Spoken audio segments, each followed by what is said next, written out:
Hey there, social media family. I wanted to take a moment to share a little bit of mindfulness with you guys today. As many of you guys know, I am a Kundalini Yoga teacher, and when I teach my classes, I have a whole lesson planned. But what ends up happening is as the people begin to join the class and the energy and the flow begins to change a little bit. And the reason that happens is because we are all individually carrying our own energy centers.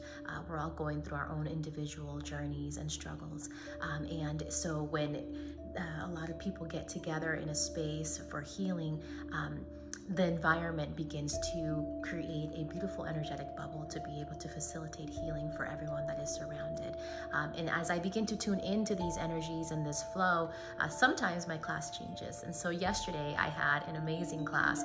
We were going to do some flows, some dragon poses, but as the participants began to pile in, I began to feel impressed that the lesson should be in the Anahata Chakra. Now the Anahata Chakra is located right at the center of our chest, actually, against the spine. It's commonly referred to as the heart center here in the States. For those of you who are new to the concept of energy centers and chakras, this beautiful heart chakra is all about love and compassion and building connections. So what ends up happening when life throws us curveballs is we create blockages, and it kind of stops the flow of this beautiful energy space right here in our chest. So I want you to picture your heart chakra as a vibrant wheel of spinning energy.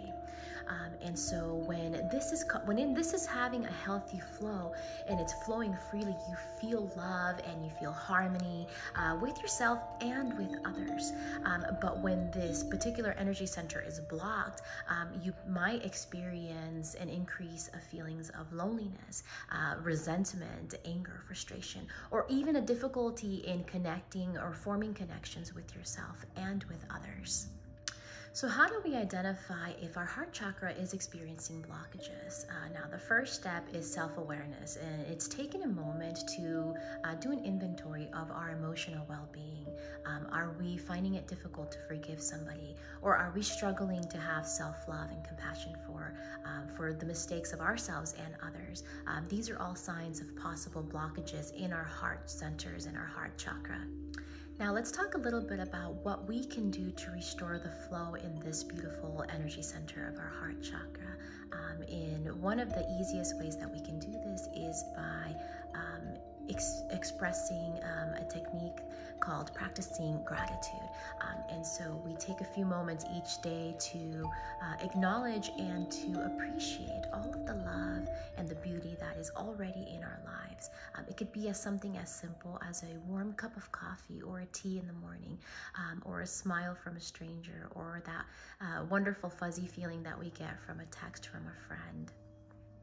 Another effective way of restoring balance to this heart center is heart-centered yoga poses, such as the camel pose or even the bridge pose. So these poses help to release tension there, and they help to open up our energy centers for our heart. So remember that it's not about the perfection on how you perform the pose. It is about connection. It is about connecting to yourself and your energy. It is about expanding the energy within your heart and growing it outside of yourself. Don't forget the power of self-centered engagement in activities that bring us joy, that bring us happiness, that nourish our spirit and our soul. It could be painting, it could be returning to something that you love, like dancing or some other hobby, or just taking a long walk or even a long bubble bath. Remember, when you prioritize your self-care and your self-love, you create a strong foundation for your heart chakra to be able to flourish and be able to return to that flow of love and compassion and forgiveness. And there you have it, guys. A brief overview of the heart chakra and its blocks and how to overcome them. Remember, it's all about self-awareness. It's about gratitude. It's about opening yoga exercises. It's about unblocking the things that are within our heart that stop us from being a part of this universe and seeing other people equally. May you continue to live your beautiful day in a mindful manner, remembering that your energy centers are always paying attention to your thoughts in anything that you are experiencing. So thank you for tuning in.